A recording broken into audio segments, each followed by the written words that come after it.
Hey everybody, this is Paul and I'm excited to share some of George's plants with you and show you the updates. Like, look at all of the Polyrises that I've gotten from him. I think some are repeats, but I mean, look at this one. I don't even know how to really trellis this one. I'll just kind of let it grow along the fence or something. It's bushing out.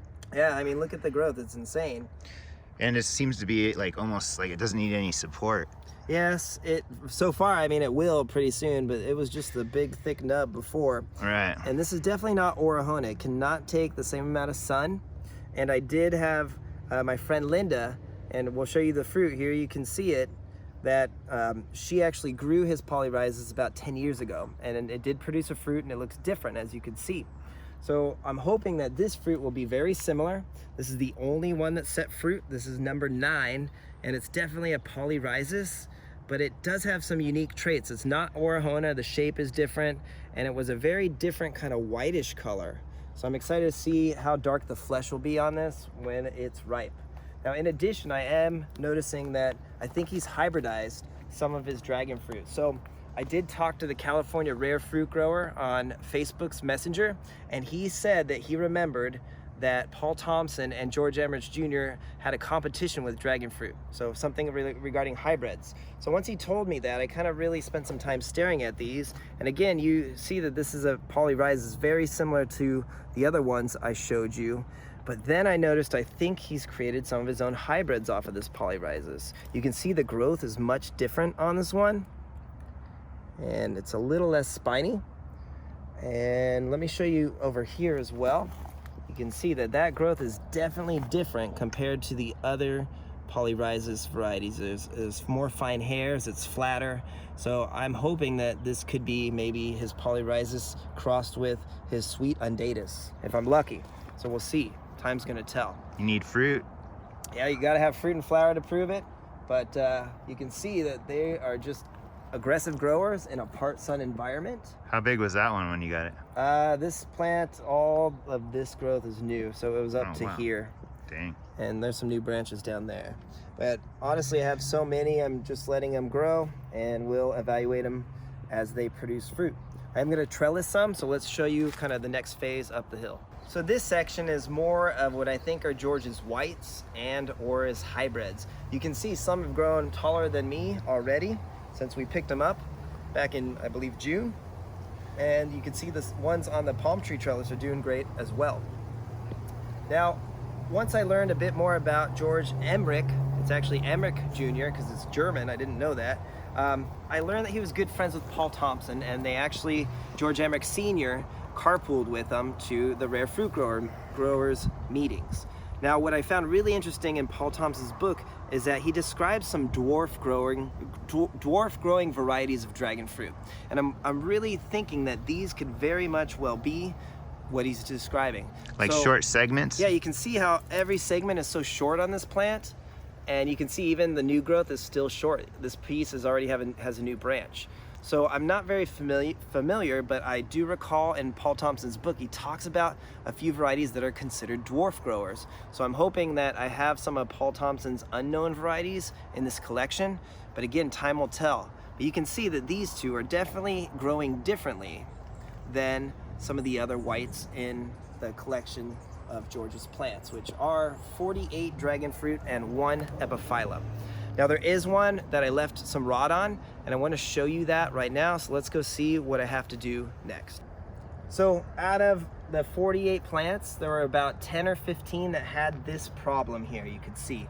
So at the stem, it had rotted because the cuttings were stuck all the way down to the bottom of the pot. In other words, they planted the cuttings all the way to the bottom. Like it went too deep? Yeah, so watch, I'll show you. So I was trying this one out just to see how the growth was. This piece was actually damaged, but you can see it's only grown really slow compared to the rest.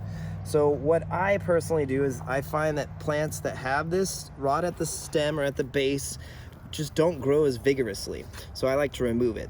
So what I'm gonna do for this plant, which is George Emerich number 39, I'm gonna cut it just like that.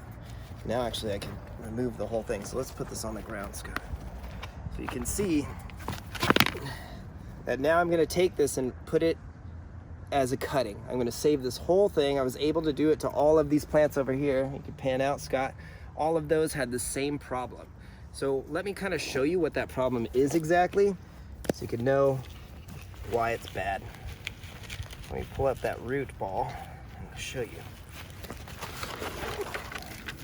So it does root well, but if you look, you can kind of see what happens when you plant your cuttings too deep. It did root better than I thought, so I will say that. But again, I just have no desire to have any rot. It tends to grow with the cold weather. It's just the cadmium layer is going to go so deep that it rotted all the flesh off. Yep. And then it's just sitting there And it exposed. will heal and callus and grow normal eventually. But I just like to eliminate this step and have it re-root. It tends to re-root really quickly. But in this case, you can see it wasn't as deep. Some of the cuttings that I received had rot about that far. So this one in this case wasn't as bad. That's why I left it alone. And it's rot that you can't see because of the dirt. Yeah, it's all under the dirt, but then in my experience during the cold weather, it will expand. In other words, it stopped here, you can see, but in my experience, the cold weather, with the frost, it will creep up and expand. So I like to have a brand new kind of flesh to stem cut. And like you can see, I'll show you. It's like an infection. Yeah. And so as you can see, like on this one, had the same problem, and it's already rooted. It's in there really thick. And these really mature cuttings, as long as you leave them in dry soil, they'll root rather quickly. Whoops. So I'm gonna put this one in really dry soil tomorrow, back into its proper pot, and I'll leave it in the shade for about 2 weeks, and I won't water it. I'll make sure it stays dry, and it will most likely grow roots. Now the reason why I did this today is because it's the end of season in Southern California. It's starting to get cold, and in my experience, some dragon fruit will not root in the cold weather. So, let me show you, one more update on George's plants, and let's go into the greenhouse to go check out possibly Panama. All right, so here are a few really interesting varieties from George Emerich's collection, and this is number 3 and 15. And I'm starting to really think that these are most likely a variety Paul Thompson called Panama, because they have this bluish color. I don't know if you can see it here. Bluish tint, and they're really horny here on the edges, and their spines are not very large. Now you can see this one, it had rot really bad, like the last plant. You can see it's re-rooted really well.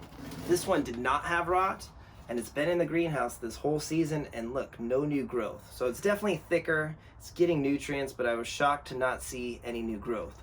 So as a result, I took a cutting and gave it to a friend to try out. And I also grafted a piece here because I'm looking for bronze colored growth. One of the unique traits of this plant is it will produce a bronze color branch when it's a new growth. So I'm hoping that this successful union will show some new growth this season before winter hits in Southern California. So maybe we can kind of get closer to confirmation that this is or is not Panama. But either way, this is a very unique blue, and it's different than the variety Broxensis blue. It's definitely a different type of dragon fruit. So there you go. There is an update on most of George's plants. So give us a like and a subscribe, and we'll keep them coming. And hopefully we'll get to taste that fruit really soon for you, and we can cut it open and see what it looks like. All right, take care.